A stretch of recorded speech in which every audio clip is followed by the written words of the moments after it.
Being a parent can make it challenging to find time for gaming. Between work, family responsibilities, and daily commitments, having that personal time to pick up a game becomes so precious. So every parent deserves a moment of escape and a chance to become the hero or villain that they've always dreamed of being. And what better way to achieve that than through an immersive RPG? These games are ones I've personally enjoyed playing. They strike a perfect balance between entertainment and accessibility, making them ideal for a busy parent who just wants to unwind without feeling overwhelmed with stress.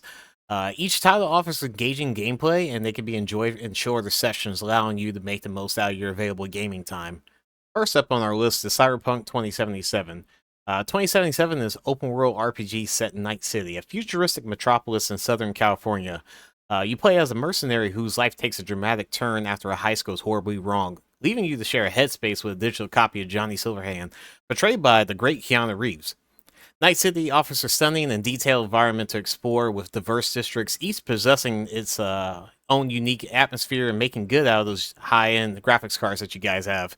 Personally, in my opinion, the main story quest and side quests features very well-written narratives and engaging characters, with choices that have meaningful impact on the story that you experience. While the game's launch was plagued by technical issues, particularly on the older consoles, extensive patches and updates have significantly improved its process and stability and performance, along with the recent Phantom Liberty expansion that further enhanced the game's content and overall performance.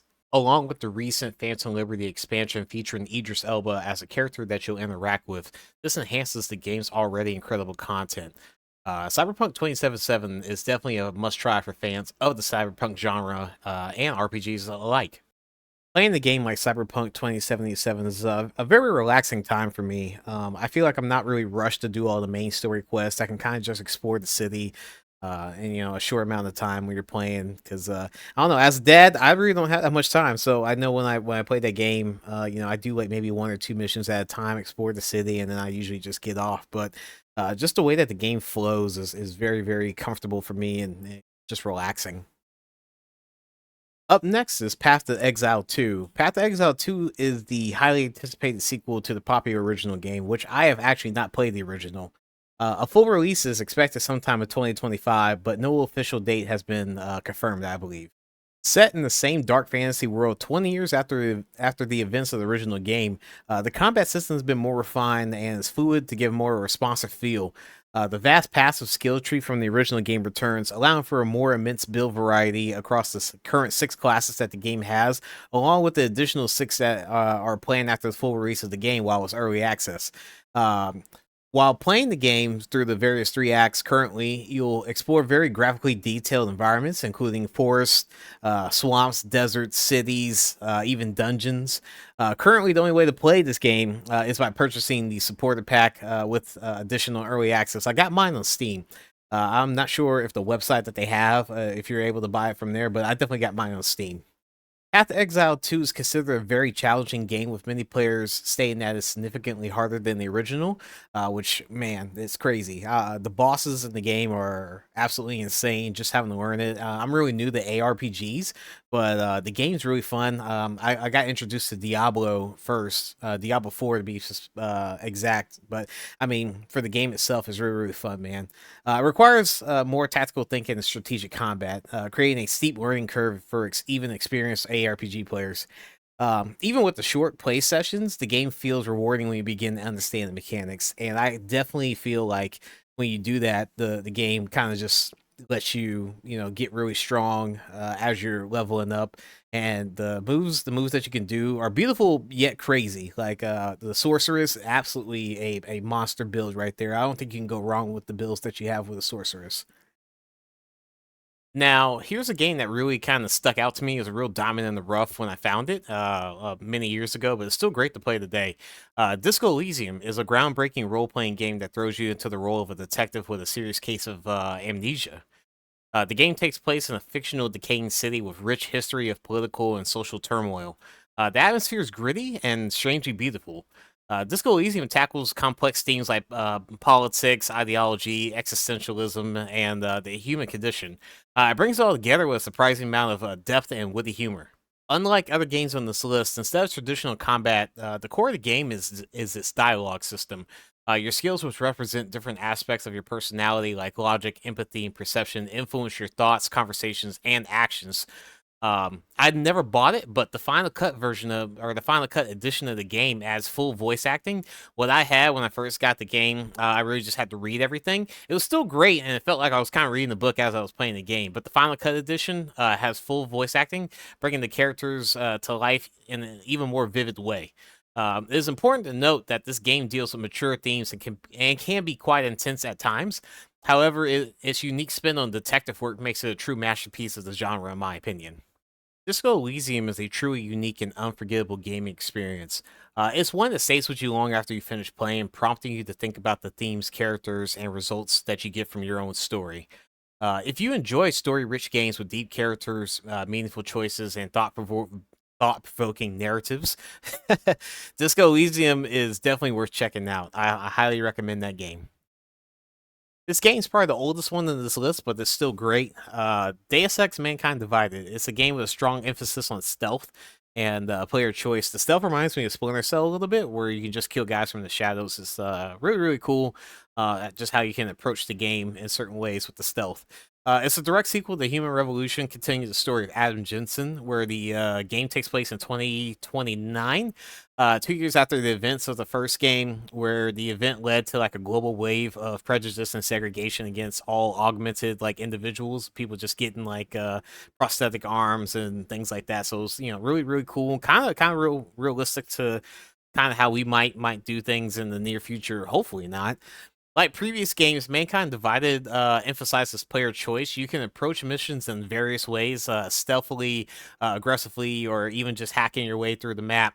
Your choices have consequences that affect the story and the world around you as you go. Your character has a wide variety of augmentations to enhance his abilities, such as like cloaking. I think he has like a strength thing. He can hack. He can do remote hacking. It's really, really cool. You can upgrade and customize all these augments to suit your playstyle, so you have a better experience of the experience that you really, really want. So if you just want to hack your way through the whole map and not even touch like a bad guy, I think you can do a whole pacifist playthrough if you really wanted to. It's actually really, really cool. The game features a semi-open hub area where you can explore and take side quests. These hubs offer opportunities for exploration in various ways to complete the objectives that you come across in the game. It offers a compelling story and engaging gameplay as you're playing. The shooting's a little bit jank, just to give you a little bit of the way that the game is kind of aged in comparison to how we play games right now. But it definitely provokes relevant social themes, and it kind of was criticized for a shorter length, but it really remains as a well regarded cyberpunk RPG, which provides a rich and immersive experience for the fans of the genre. I highly recommend the game. I really enjoyed this game when it came out. It really kind of opened up the world for me for RPGs and just how I play games in general with the open choice. I think before that, I was playing games like Mass Effect, which was another great series that to play. But the way that you explored and had almost like a whole playground, and you could almost do anything in the game and get a different result each time. This game was just really, really fun for me. And I think when you sit down and play it in short sessions, you get a really grounded experience when you play it. So you really feel rewarded when you do something pretty cool in the game. Last on this list is a game that I've put over 200 hours in. I've still never finished it. It's Baldur's Gate 3. I just keep making different characters and trying different things in the story. But Baldur's Gate 3 won 2023's Game of the Year. And it won it for good reason. It's based heavily on Dungeons and Dragons, which I've never really like delved into. But I had a couple of friends that I've worked with that do that, in real life, and they play that game. Seems real cool. If you guys want to tell me about it in the comments, I'm really willing to kind of learn about it. It seems really cool as a concept. But it translates the tabletop experience to turn-based combat with dice rolls and skill checks. It's really, really cool. When you start this game, you'll either create your own unique character or embark on the adventure of one of the pre-made companions that you will come across. Each boasting distinct personalities and backstories and motivation. Building these relationships in the game is really strong, and it's an integral part of the narrative as you go forward. The game offers a lot of player agency, where you have extensive freedom on how you approach quests, resolve conflicts, interact with the world. Your choices have significant consequences, even if you don't know it at the time, shaping the stories and the destinies of all the characters that are involved in the game. I think the best part about this game is its combat. The combat in this game is really a tactical masterpiece. It's turn-based, emphasizing player choice and environment interaction. When you're in a big battle in the game, you might have to sit through like 20 turns of people just moving around the map and stuff.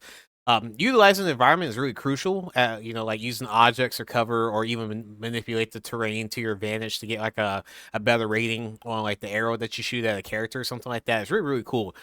The combat system in the game is deep and engaging, rewarding strategic thinking, creativity, and an understanding or a strong understanding of your party's abilities along with the enemies. I can tell you how many times like I've shot an arrow at one of the bosses in the game, and because of a bad dice roll or a disadvantage, like it just blows right off him like nothing ever happened. And then it's his turn, and he just completely wipes out my party, probably in 2 turns. It's crazy sometimes the luck that you get in that game. But it encourages experimentation, adaptation, and most of all, it makes the game really a rich and strong experience. I think out of all the games on this list, BG3 is still one of my like most favorite games I've played of all time. Just the amount of like customized things that you can do in the game, all the story content, just the different like branching narratives that go on in the game still keep me engaged. I've liked the game so much that on my new PS5, I actually got the game on there. I've been playing on PC forever, and I've put like 200, 300 hours on it. And I just want to keep playing the story. I haven't finished it yet, so let me know, what characters you guys played through, and what was the story that you guys had. I'm interested to know. It's really really cool that this game had this much content and this much depth.